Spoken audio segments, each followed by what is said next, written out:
बिस्मिल्लाहिर्रहमानिर्रहीम। अस्सलाम वालेकुम स्टूडेंट्स, आज आप पढ़ेंगे चैप्टर नंबर 2 केमिकल कॉम्बिनेशन।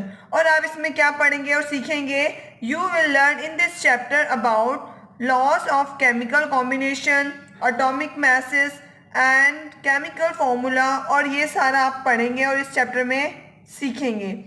आज हम पढ़ रहे हैं लॉस ऑफ केमिकल कॉम्बिनेशन। इसका जो इंट्रोडक्शन है वो ये है, chemistry deal with the matter and the changes occurring in it. Chemists are particularly interested in those changes where one or more substances are changed into quite different substances. They had found that these chemical changes are governed by some empirical laws known as laws of chemical combination.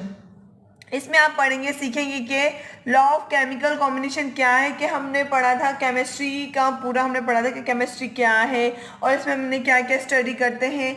जैसे यहाँ पे लिखा हुआ है chemistry deal with the matters. Chemistry deal करती है matter के साथ। अब जो मैटर है वो क्या है? मैटर वो है जो ऑक्यूपाई करे स्पेस और इसका मास भी हो। स्पेस कैसे? जैसे कि ये बुक है, इसने क्या किया हुआ है, ये इतना स्पेस किया हुआ है, कवर किया हुआ है, और इसका मास भी है और मतलब इसका वज़न भी है। और जैसे कि हम अपनी सराउंडिंग में भी देख लें, कोई भी चीज़ है, चेयर है या कुछ भी है, चेयर है, बोर्ड है और बैग्स हैं, बुक्स है, वो क्या है? उनका मास भी है और वेट भी है, और क्या है? वो स्पेस भी ऑक्यूपाई कर रहे हैं और जगह भी घेर रहे हैं। जैसे कि मैं आप यहाँ पे ये पेंसिल रख रही हूँ, तो इसका क्या है? ये मास भी है और ये इसका जगह भी घेर रही है। तो ये क्या है? मैटर है। एक्सेप्ट लाइट का वेट नहीं है और इसका मास भी नहीं है, और शेडो इसका मास भी नहीं है और वेट भी ऑक्यूपाई नहीं कर रहा। तो इसमें क्या है? और मैंने आपको मैटर बता दिया। And the changes occurring in it, और मैटर में क्या क्या चेंजिंग आ रही हैं। जैसे केमिस्ट और उसमें क्या केमिस्ट वाले जो हैं वो उसमें बताते हैं और उसमें कैसे चेंजिंग आती है। जैसे कि हमने ले लिया ट्री ले लिया, या फिर प्लांट है, प्लांट से उसमें क्या हुआ? ट्री बना। फिर ट्री से क्या हुआ? जैसे कि हम ट्री जो वुड यूज़ करते हैं, उससे क्या होता है कि हम क्या करना, फर्नीचर यूज़ होता है, या फिर उसमें भी अलग अलग जो जिस पर्पस के लिए यूज़ करते हैं, फर्नीचर के पर्पस के लिए यूज़ करते हैं वुड, और वुड यूज़ करते हैं। अब इसमें क्या है? उसमें क्या है? वो जो है मैटर है ना, वो भी एक्यूपाई स्पेस भी कर रहा है। जैसे ट्री है, वो उसका वज़न भी है और वो ना जगह भी ले रहा है, और उसको हमने यूज़ किया डिफरेंट पर्पस के लिए, डिफरेंट उसमें यूज़ के लिए। जैसे उस सब्सटेंस को हम चेंज कर सकते हैं डिफरेंट पर्पस के लिए। और they had been that chemical change आप प्रोवाइड, और हम इसको क्या एम्पेरिकली क्या कर सकते हैं? ये हम लॉ जो है वो एम्पेरिकली मतलब एक्सपेरिमेंटली ये हमें बताता है। वो है the loss of chemical combination, और ये जो लॉ है ये हमें क्या बताता है? एक्सपेरिमेंटली हमें बताता है। अब this laws are law of conversation of mass, and second क्या है? लॉ ऑफ कांस्टेंट कंपोजिशन और law of definite proportional, and law of multiple proportional, law of reciprocal proportional. अब हम पढ़ रहे हैं law of conversation of mass. Law of conversation of mass में क्या है? Matter undergoes changes, however it has been found that in all the chemical changes there is no change in the mass of the substance being changed. अब क्या है? Matter undergo change. Matter जो है वो हमने क्या पढ़ा था, पढ़ के आए हैं कि मैटर जो है वो क्या हो रहा है? चेंज हो रहा है, हमें दूसरी फॉर्म में मिल रहा है। जैसे कि वो ट्री था, फिर हमने वुड ली, वुड हमारे पास फर्नीचर की फॉर्म में आई या किसी भी जो पर्पस है उसकी फॉर्म में आई, तो उसकी क्या हुई? फॉर्म चेंज हुई। जैसे कि हमने वुड ली, उसको हमने जलाया, बर्न किया, तो वो हमारे पास बिल्कुल वो हो गई, दूसरी फॉर्म में आ गई, जैसे कोयले की फॉर्म में आ गई, बिल्कुल ख़त्म नहीं हुई जैसे। तो क्या हुआ? मैटर को हम क्या कर रहे हैं? चेंज कर रहे हैं। They had been chemically change, उसको हम क्या करें? केमिकली उसमें चेंज हो रहा है। जैसे कि हमने पानी लिया तो उसमें हाइड्रोजन है, ऑक्सीजन है। तो केमिस्ट्री की हम जबान में जैसे बोलेंगे, केमिस्ट्री के उसमें लेवल पे बोलेंगे तो ऑक्सीजन और हाइड्रोजन मिलके क्या बना रहा है, वाटर बना रहा है। तो ये क्या हो रही है, ये क्या है, केमिकली चेंज हो रहे हैं। देयर इज नो, अब हम क्या पढ़े, in this mass of substance being change, और वो क्या हो रहा है, हमें सेकंड फॉर्म, दूसरी फॉर्म में मिल रहा है जो पहले नहीं था। जैसे वुड था, वुड को हमने जलाया तो हमारे पास दूसरी फॉर्म में आया, वो कोयले की फॉर्म में आया। जैसे वाटर की भी ले ली हमने। और अब आगे हम पढ़ रहे हैं, for example in iron increase in weight on rusting is because of its combination with oxygen from the air, and the increasing in weight is exactly equal to the weight of oxygen combined। जैसे कि हम example ले रहे हैं किसकी, iron की। Iron क्या, कौन, लोहा, लोहा जो यूज होता है आर्मी, लोहा। Increase in weight on rusting, increase हो रहा है किससे, weight on rusting is because of it combination. और ये क्या हो रहा है, जब आयरन का वेट जो है वो इंक्रीज हो रहा है ड्यू टू रस्टिंग। रस्टिंग क्या, कोरोजन। कोरोजन क्या है, जैसे कि जंग लगना, वो है बिकॉज ऑफ इट कॉम्बिनेशन। इस जंग कैसे लग रहा है, क्यों, क्योंकि ये कंबाइंड हो रहा है किसके साथ, ऑक्सीजन के साथ। ऑक्सीजन किससे मिल रही है, हमें एयर से मिल रही है, हमारे उसमें सराउंडिंग से मिल रही है। एंड इंक्रीज, उससे क्या हो रहा है, इंक्रीज हो रहा है वेट किसका, लोहे का, आयरन का। और जो है, और इसका जो वेट है ना, weight equal to the weight of oxygen combine, और जो वो वेट जो होगा वो इक्वल हो जाएगा ऑक्सीजन का उसके साथ, आयरन के साथ। अब क्या है, द फ्रेंच केमिस्ट लॉवाइजर, इसने जो लॉ ऑफ कन्वर्जेशन ऑफ मास का जो कॉन्सेप्ट दिया था ना, वो लॉवाइजर ने दिया था। In 1785 में tried to learn about a chemically change by weighing the quantities of the substance used in a chemical reaction। इधर ये फ्रेंच केमिस्ट था, इसने लॉवाइजर फ्रेंच केमिस्ट था जिसने इसने बताया था लॉ ऑफ कन्वर्जेशन ऑफ मास के बारे में बताया था। और इसने बताया था कि केमिकली चेंज, केमिकली वो चेंज हो रहा है, उसकी फॉर्म चेंज हो रही है लेकिन वो बिल्कुल ख़त्म नहीं हो रही। और इसने क्या बताया था कि ना, और substance use in a chemical reaction, और केमिकल रिएक्शन के लिए भी यूज हो रहा है। He found that when a chemical reaction was carry out in a close system, और अगर हम केमिकली रिएक्शन करें ऐसी क्लोज सिस्टम में, जैसे कि एक केमिकल रिएक्शन में क्या होता है कि केमिकल रिएक्शन में क्या होता है, एक ना, जैसे ये केमिकल रिएक्शन में क्या होता है, इसको हमने डिवाइड किया एक ओपन सिस्टम में और एक क्लोज सिस्टम में। ओपन सिस्टम में जैसे हम एग्जांपल ले लेते हैं, बिल्कुल ही जैसे कि हम बिल्कुल ही बाहर, जैसे हम ले रहे हैं कि वाटर साइकिल, वाटर साइकिल जैसे समंदर के उधर होता है पानी, जैसे बारिश कैसे होती है, और वहाँ बारिश होती है तो फिर वाटर कलेक्ट होता है, वाटर कलेक्ट होता है, फिर उससे क्या होता है कि वो एवोपरेट हो जाता है। वो एवोपरेट कैसे हो जाता है कि सन की लाइट उस पर वाटर पे होती है, फिर वो वाटर फॉर्म में आ जाता है, फिर कंडेंसेशन, ये हमने पिछली वीडियो में हमने पूरा एक्सप्लेन किया था। और इसके बाद क्या है, क्लोज सिस्टम। क्लोज सिस्टम क्या होता है, जैसे कि हमने एक कंटेनर ले लिया, कंटेनर ले लिया तो हमने उसको हीट दी, प्रोवाइड की, हीट प्रोवाइड की, तो उसमें क्या हुआ कि ना, उसमें बबल्स बने, वो केमिकली उसमें क्या हुआ, रिएक्शन हुआ।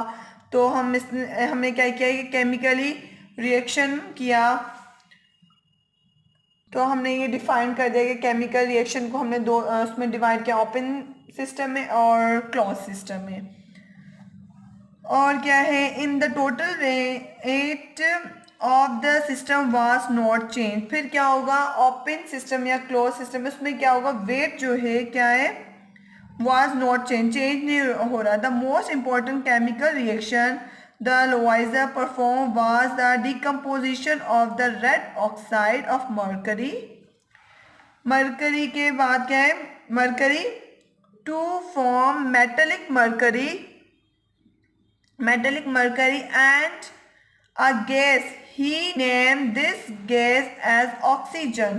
और लोवाइजर जो थे, ये हमने हिस्ट्री में पढ़ के आए थे फर्स्ट चैप्टर में, द मॉडर्न में उसमें पीरियड में पढ़ के आए थे कि ना भाई, लोवाइजर थे, ये जो है साइंटिस्ट थे, इसने क्या बताया था, ऑक्सीजन का बताया था, ऑक्सीजन का इंट्रोड्यूस किया था ऑक्सीजन को।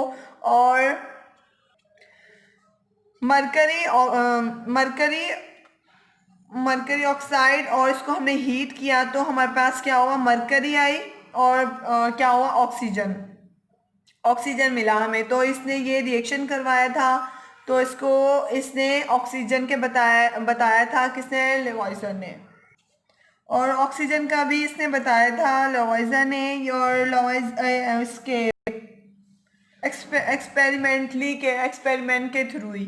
अब जो है Lavoisier summarise his finding by formulating a law which is known as, और इस लॉ को हम क्या करेंगे, समराइज करके हम बता रहे हैं, फाइंडिंग करके एक्सपेरिमेंट करके हम बता रहे हैं, तो इस लॉ को हम बोलेंगे लॉ ऑफ कन्वर्जेशन ऑफ मास। और इसकी स्टेटमेंट क्या थी, it state that mass is neither created nor destroyed, ना ही वो जो भी मास है, मैटर है, जो भी चीज़ है, तो हम उसको हम क्रिएट नहीं कर सकते, जैसे कि वो नेचुरल है, वो हम उसे क्रिएट नहीं कर सकते, और ना ही बिल्कुल डिस्ट्रॉय कर सकते हैं, मतलब कि ना ही हम उसे ख़त्म कर सकते हैं।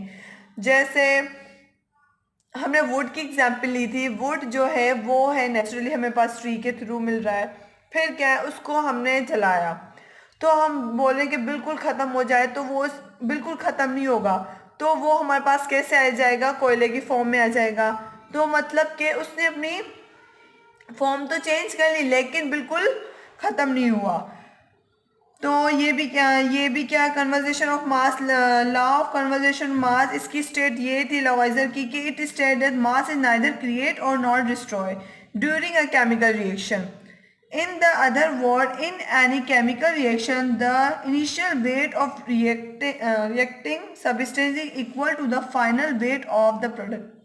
Initial भी वही weight होगा and final भी वही होगा। ये किसने बताया था, लॉवाइजर ने। The law of the conservation of mass may be demonstrated by the union of hydrogen and oxygen of two form water। अब देखें इसने क्या किया था कि ना, डिमोन्स्ट्रेटेड मतलब कि उसने बताया था, सबूत जैसे बोलेंगे, सबूत दिया था, और इसने बताया था कि अब जो है the law of conversation of mass में ये मैंने बता दिया कि ना, हाइड्रोजन एंड ऑक्सीजन मिलके क्या बना रहे हैं, water. If the hydrogen and oxygen are weight before they unite, it will be found their combined. अब जो इसका पहले जो है बिफोर रिएक्शन करवाया हाइड्रोजन का एंड ऑक्सीजन का, तो इसका क्या वेट जो है वो इक्वल है, और जो वो बन रहा है ना, जो केमिकली हमें मिल रहा है, वो क्या बन रहा है हमारे पास, हाइड्रोजन प्लस ऑक्सीजन हमारे पास क्या बना रहे हैं, वाटर बना रहे हैं। जैसे कि मैं आपको एक और एग्जांपल देती हूँ, जैसे कि इसने यहाँ पे भी बताया है before reaction and after reaction. अब जो है यहाँ पे जैसे कि ये CaCO3, ये क्या है, सी कैल्शियम है, और CO3 क्या है, कैल्शियम कार्बोनेट है, कैल्शियम कार्बोनेट। अब ये जो क्या है, एरो से पहले क्या है, ये रिएक्टेंट है, और ये जो है बाद में क्या है, जो एरो के बाद जो है वो प्रोडक्ट फॉर्म में हमारे पास मिल रही है। CaCO3 का क्या है, मास क्या है, 100 ग्राम, और Ca कैल्शियम ऑक्साइड का क्या है, 56 ग्राम, और CO2 क्या है, 44 ग्राम। ये मिला के प्लस करके कितने मिल रहे हैं हमारे पास, 100 ही। और ये CO2 क्या है, कार्बन डाइऑक्साइड। और मैंने आपको रिएक्शन का भी बता दिया, रिएक्टर एंड प्रोडक्ट का भी बता दिया कि कैल्शियम कार्बोनेट मिल के हमारे पास क्या बना रहे हैं, कार्बन डाइऑक्साइड प्लस हमारे पास CaCO3। और ये इसका पहले रिएक्टेंट के पास कितना था, 100 ग्राम था, फिर उसके पास CaCO3 का के पास 56 था, और हमारे पास कार्बन डाइऑक्साइड का वेट कितना था, 44 ग्राम, और 56 प्लस 44 100, और ये हो गया इक्वल। जैसे कि रिएक्टेंट एंड प्रोडक्ट का वेट जो है वो इक्वली होगा, इसमें मास चेंजिंग नहीं होगी। और अभी हम पढ़ रहे हैं प्रैक्टिकल वेरिफिकेशन लैंडलॉर्ड एक्सपेरिमेंट। अब इसमें क्या है, German chemist H. Landlord study about the 15 different chemical reactions with a great skill to test the validity of the law of conservation of mass। अब क्या है, जर्मन केमिस्ट था H. Landlord, इसने study की थी, अबाउट 15 डिफरेंट केमिकल्स का reaction करवाया था विद देयर स्किल। इसके पास स्किल थी, इसके बाद इसने क्या किया था, 15 डिफरेंट केमिकल्स का इसने रिएक्शन करवाया। फिर इसने क्या किया, टेस्ट किया। फिर इसके बाद जो लॉ ऑफ कन्वर्जेशन ऑफ मास बना। अब इसमें क्या है, for this he took H shape. इसने क्या किया, एच शेप की ट्यूब ली, जो है मैं आप दिखाती हूँ फिगर में है। एंड फील द 2 लैम्प्स, इसकी 2 लैम्प्स मतलब 2 आर्म्स बोल लो या 2 लेग्स बोल लो, किसकी, एच शेप की है, जैसे कि मैं आपको ये दिखा रही हूँ। यहाँ पे क्या है, इसके 2 आर्म्स बोलो या लेग्स बोलो, तो ये क्या एच शेप है। और इसको ना, ये जो शेप्स है इसको L limbs and B limbs, ठीक है। एंड उस एक में क्या किया, ए में क्या किया, with silver nitrate. Silver nitrate को किससे शो करते हैं, AgNO3 and the lamps A and the hydrochloric chloric acid को HCl in lamps B. The tube was sealed so that the material could not escape outside. इसमें क्या किया इसने, मैं आपको समराइज करके बताती हूँ कि इसने ना एच शेप की वो ली, ट्यूब ली।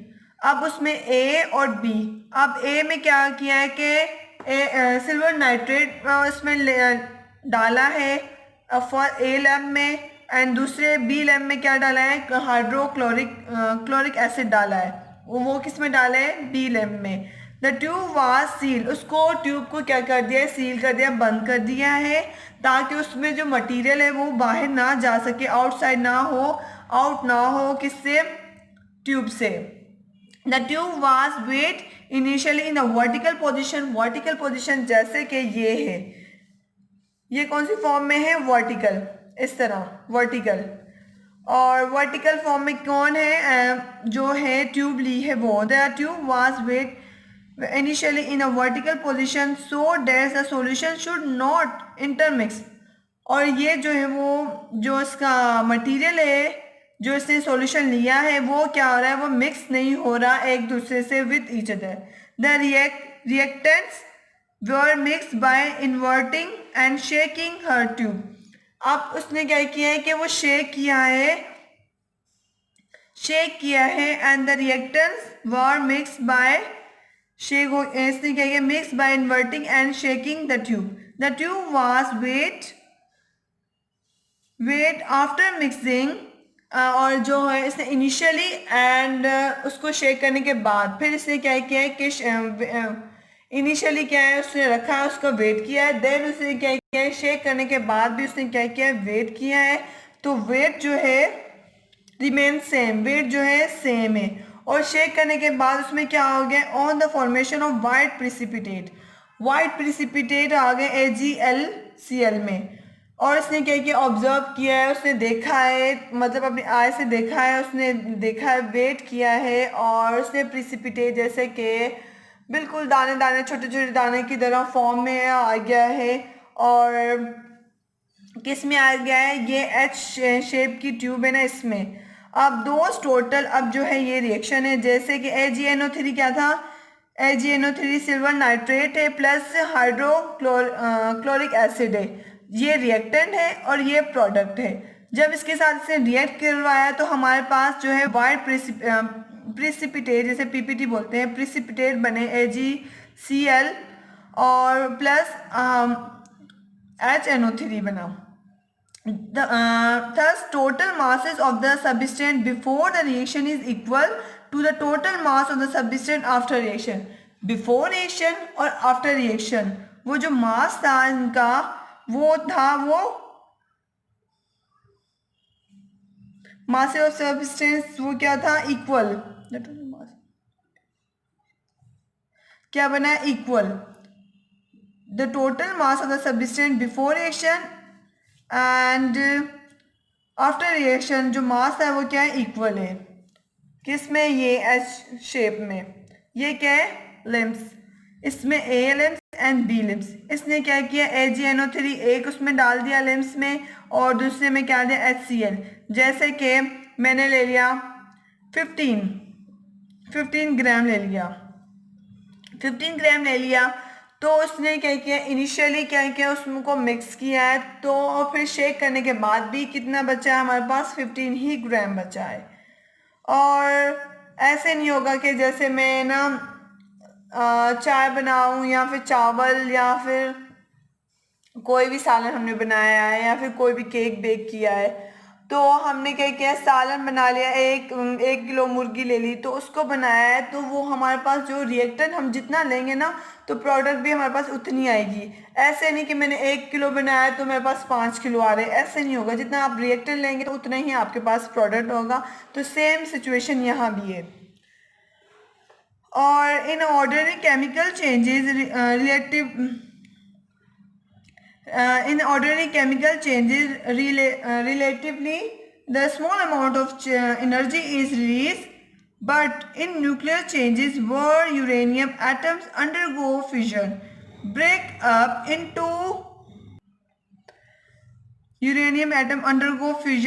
into smaller atoms plus neutrons.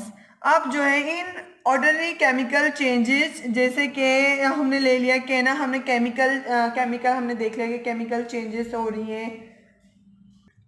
जैसे कि हमने लिया कि केमिकल चेंजेस हो रही हैं, जैसे हमने लिया था वुड को हमने कोयले में ले लिया, तो उसमें क्या हुई, चेंजिंग हुई। अब जो है जूस बनाया, कोई भी जूस बनाया घर में, तो हमने क्या किया, इसमें बनाया, मैंगो ले लिया या फिर कोई शुगर उसमें डाल लिया, फिर कुछ भी, तो उसमें क्या हुआ, हमारे पास उसमें कंबाइन हुआ, वो हमारे पास क्या हुआ, उसमें रिएक्शन हुआ, तो हमारे पास वो मिक्स होके मिला। तो अब यहाँ पे भी वही, जैसे small amount of energy is release. अब उसमें क्या होगा कि जैसे कि हमने न्यूक्लियर केमिस्ट्री में पढ़ा था, न्यूक्लियर इसमें पढ़ा था कि न्यूक्लियर में जो है वो होता है रेडिएशन पड़ी थी, और यूरेनियम जो है वो एटम से और फ्यूजन करता है, मतलब इमिट करता है, break up into the small atom. इसमें क्या होता है, स्मॉल एटम्स में क्या होता है, ब्रेक अप हो जाता है। और the total mass of product is, जो total mass of product is less than, noticeably less than that. अब जो टोटल मास होगा ना, जैसे कि हमने पढ़ा था कि ना लॉ ऑफ कन्वर्जेशन में ये था कि जितना हमने रिएक्टेंट लिया था उतने ही प्रोडक्ट में आ रहा था, मास का कोई उसमें नहीं हो रहा था, लेकिन चेंजिंग नहीं हो रही थी जैसे। लेकिन इसमें क्या होगा, इसमें मास जो है वो लेस हो रहा है। वो कैसे हो रहा है कि उसमें जो है some mass, अब ये starting material, this scale indicate that some mass of the uranium has been convert.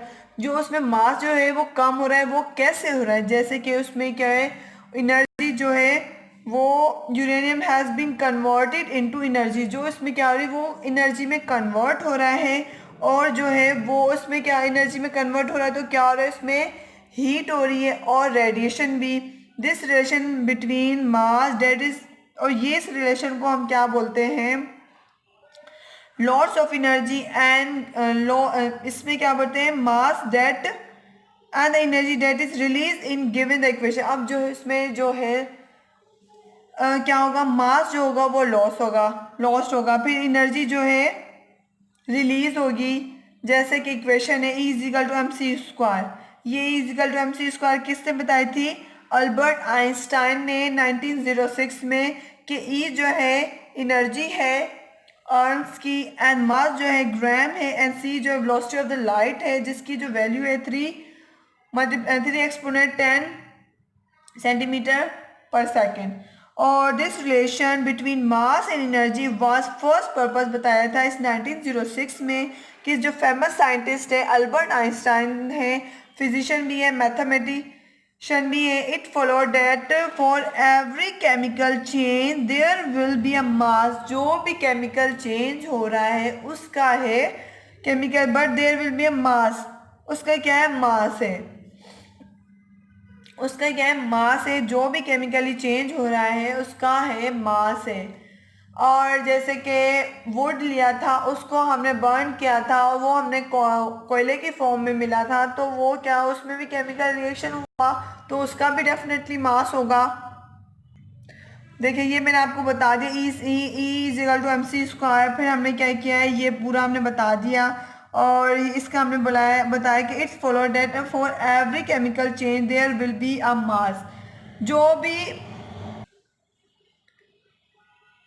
कोई भी केमिकल चेंज होगा तो उसका मास डेफिनेटली होगा उसका। अब क्या है, but this mass change it too small that no one has yet been able to detect through the wing the techniques।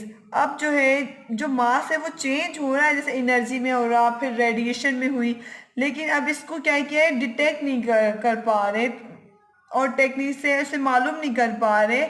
जैसे कि has this law conversation of the mass there is still valid from practical view point for ordinary chemical reaction. ये जो law of conversation of mass है valid है practically view point of view से। अब जो है there is a no detectable gain और loss of mass in a chemical reaction. और जो है इसमें क्या कहा कि जो है ये वैलिड है, और पॉइंट ऑफ व्यू से हम देखें कि ना ये जो है हम केमिकल रिएक्शन से हम क्या करें कि मालूम करें, लेकिन यहाँ पे क्या है डिटेक्टेबल गेन, इसमें हम वो वसाहत नहीं बता रहे कि गेन हो रहा है या लॉस हो रहा है the mass in chemical reaction में। हम ये मालूम नहीं कर पा रहे कि ये गेन हो रहा है या लॉस। ओके, आई होप आप लोगों को समझ आ गया होगा, और थैंक यू फॉर वॉचिंग।